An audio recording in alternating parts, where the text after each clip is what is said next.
What a show. We are back here. Survivor Series War Games just wrapped up. And I got to say, right off the bat, Triple H has absolutely mastered the beginning and ending of pay per views. The way this guy books a banger at the beginning of the pay per view, banger at the end, is just, it makes it so memorable. And we have to start with this men's War Games match because there were a few matches that I was looking forward to, but there was no match on this card that had as much soap opera drama as the men's War Games match. There was so much here involving what would Jey Uso do? What would Sammy do? We saw Roman and Sammy and Jey all talking backstage at different points throughout the show. Roman giving Sammy this hug that looked like he was about to have to old yeller him during the War Games match later in the night. And the match wraps up with Sammy basically completely submerging himself as a member of the Bloodline. He gives a low blow to Kevin Owens. He gives him a haluva kick. He lets Jey hit the splash for the win. And I got to be honest, my first reaction was like, man, Sammy is like, he's in so deep that I don't even know if he knows how far in he's gone, how lost he's become just in this obsession to have like backup friends, family, whatever it is. And it's just so good. This is one of those rare occasions in wrestling where it all feels real, like the bloodline stuff. And we know it's like goofy soap opera stuff with wrestling storylines, but the bloodline stuff is being done so well that it just feels real because all of the characters have different personalities and motivations and drama going on. And we saw at the very end, after the match was over, Jey and Sammy embracing in a hug. Jey Uso finally trusting Sami Zayn. This has been months of him not trusting him, almost trying to encourage Roman to kick him out, to turn on him. And, you know, this was a great match. I love War Games matches. I loved them in NXT. I'm so excited that they came to the main roster, SmackDown and Raw. This was a fantastic match. Everybody involved did a great job. I was a little bummed that Pete Dunne didn't get like a little bit more shine. I thought he might do a little bit more, but this was a bloodline match. This was a match built around the drama of the bloodline storyline in WWE, and they really went for it. And I think coming out of this, I have a lot of questions about where do things go from here, and I'm still, because of the way they've been building this, I'm like, is he actually like officially in? Like, is he completely like, is this just another part of his master plan to get closer to Roman, to make it easier to try to like find a way to win the title, right? If he comes in number 30 at the Rumble, that sort of thing, and tries to get a shot that way, or wins an elimination chamber. I just don't know. And I love not knowing where this is headed because they've teased it twice now. I think at least twice that Sammy is going to get kicked out of the bloodline. They teased it when he got the honorary Uce shirt, and they teased it tonight when Roman, who has some of the greatest facial expression acting that I have seen, he gave him this look when they were hugging, like he knew what he was going to have to do, and he hated that he was going to have to do it, but it was time for Sammy to go. And like the whole match, I was waiting. I was waiting for it to go down, for Sammy to finally get kicked out, or for him to turn on them, and it didn't, and it just makes me more intrigued, and I am so excited to see where this goes. We do have almost 2 months now, I think, before Royal Rumble, so they've got a lot of time to build. I don't know if Roman is wrestling on that show. He doesn't have to because the main event is usually one of the Royal Rumbles, men's or women's. So you could treat it as kind of a smaller show in terms of like he doesn't have to defend the title on that show. I think if he was going to, it should probably be against Kevin Owens, which I think they actually did a match at the Royal Rumble a while ago, or maybe it was TLC. I can't remember. Might have been Royal Rumble. It was a good match. except for the end. But yeah, I don't think it's necessary, but I think if you do, I think Roman Kevin is a good way to go. But I don't know where they're going from here. But I think what makes this exciting is that the next pay-per-view is one of my favorites, and it is one that, again, they can capitalize on drama, because if Jay, Jimmy, Solo, and Sammy all enter the Rumble, because I think the story they're going to tell is like Roman trying to guarantee that he's not actually going to have to defend the title against somebody at Mania. Oh, man, but if those four are in the Rumble, a match designed where if you win it, you get a shot at the title. That was not what this match was. So in theory, it makes perfect sense that Sammy was not going to try to turn on anyone, because there'd be nothing to gain from that in a match like this. But in the Royal Rumble, where if you win, you get to choose, well, I guess there's only one champion unless you want to challenge for the US title. You could totally do that. But you can challenge for the world championship. He would have a lot more motivation now that he's got them all on his side. He'd have a ton of motivation to pull the trigger and turn on them during the Rumble. I don't know. Very, very exciting stuff. I wanted to run through a few of the other matches on this card because overall, I thought it was a pretty strong show. I think there were a couple points that I was like, the women's War Games match, I think probably my second favorite match on the card. Really great. Io Sky, I knew this was going to happen because she did this in one of the NXT matches. I knew the moonsault off the top of the War Games cage was coming. But my God, it's such a cool spot. It is such a cool spot. Like, Io Sky is such a fucking legend for even attempting to do that. And kudos to Bianca and Asuka, I think, who caught her on the way down. They teased a lot of really good stuff. They teased Io and Asuka, and the crowd was super hot for that when they had a face-off. Becky Lynch was great. She's also fucking crazy. She just came back from being injured, and the first thing she does is jump off the top of the cell and put Dakota and Io through a table. I mean, that was legendary. Some fantastic spots in this match. Rhea Ripley, by the way, is so cool, dude. She's so strong. She's got so much like in-ring presence when she's there. She's got so much charisma. Really, really just an exciting wrestler to watch. And she's fucking jacked. So she's just so cool. Her and Bianca had some great matches in NXT, by the way. This was a really, really strong match from start to end. I do want to say both War Games matches, I think, are suffering a little bit from the fact that the match rules are that the match doesn't start till everyone's in the ring. And so you don't really see that many crazy spots because in general, it's like, why would you do, a crazy table spot or a crazy, something off the top if you can't pin the person? So I don't know if they can really tweak too much because the rules are so specific for War Games matches, but I did notice that, yeah, the first several minutes of a War Games match isn't the best, and it really is sort of to the point where it legitimately doesn't pick up until all 5 people are in the match, which makes sense.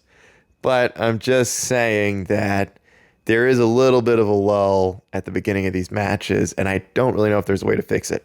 But the matches themselves, as a whole, bangers. Fantastic, phenomenal. They were so good. I love that the men's and women's each get one.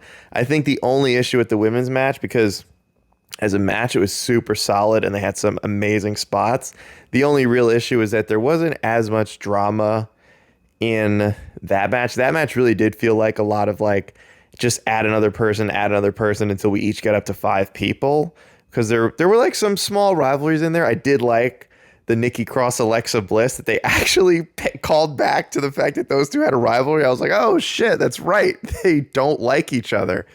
So that was just kind of cool to pay off like kind of a random rivalry that happened during the Vince McMahon era. And it was just cool to see them do a callback to that.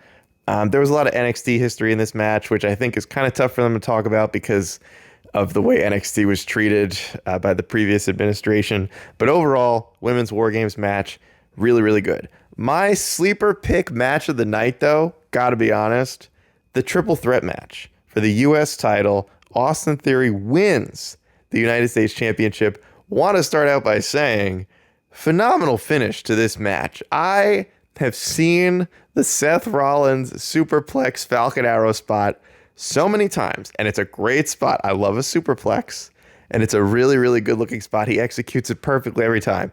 But I have never seen it interrupted with him getting speared and then pinned by the guy he was attempting to use the Falcon Arrow on, and it causing him to lose the match. So creative. An incredible finish. Nobody saw it coming. I jumped off the couch. I was totally shocked. I really didn't know who was going to win. I think there was an argument for all three of these competitors to win this match, which is great. That's just really strong booking if you get to a point of match where it seems like anybody could win and it would make sense. But the finish to this match was great. There was another great spot where Seth Rollins had a curb stop by jumping off of bent over Austin Theory and hitting a curb stop on Bobby Lashley. He also hit a pedigree on Bobby Lashley. Austin Theory hit this rolling blockbuster from the corner, which I don't even...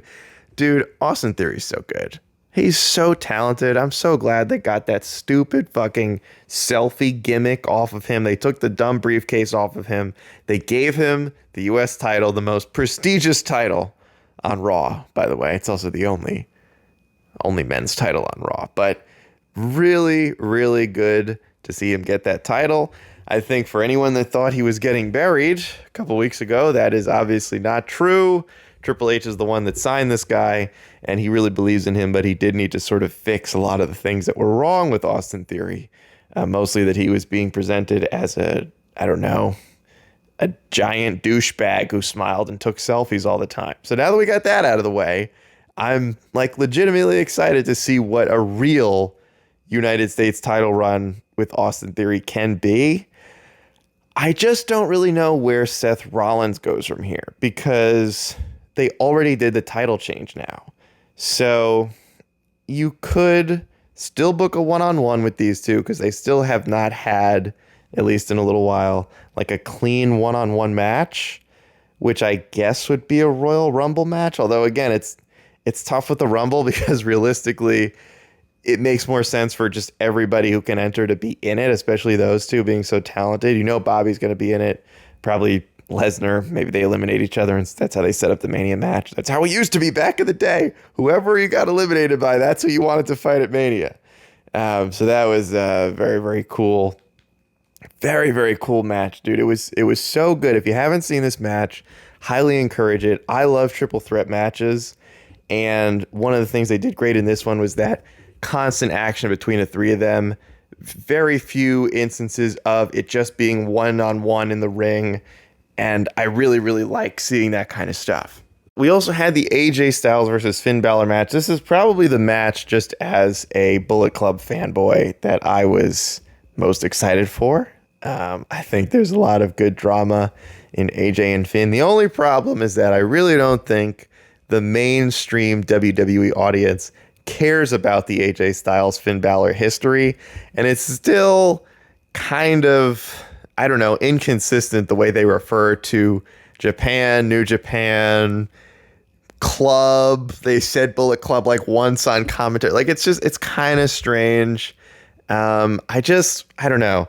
I think from a wrestling standpoint, this was a really good match, very technically sound. I'm just not sure everybody likes those kinds of matches. There weren't that many, crazy spots. I do have to note AJ Styles, when he does the moonsault off the second rope, catches you in a reverse DDT and hits it. That is such an insane spot because it's so extra. Like it's just him hitting a reverse DDT, but the moonsault to set it up is one of the coolest setups that I have ever seen. It is such a good looking move. AJ still got it. These two still have great chemistry. I thought the story they were telling in this match was that these two are very, very even.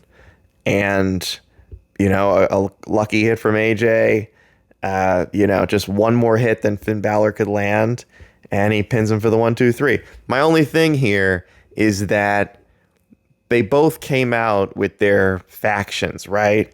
And that made me think, okay, they're going to do an interference type of thing here, and then maybe have them at Mania, maybe do a one-on-one there with no interference. I'm like, while I'm watching the match, I'm thinking like last man standing, no holds barred, like something in that, realm, but it was a clean win.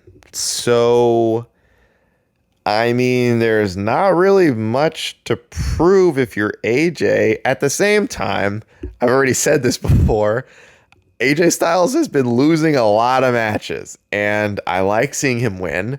I thought Finn Balor could have used the win more, but at the same time, it's tough because AJ, due to the previous administration, had started to lose a lot. And so he really needs a visible victory, and I guess sort of a dominant win.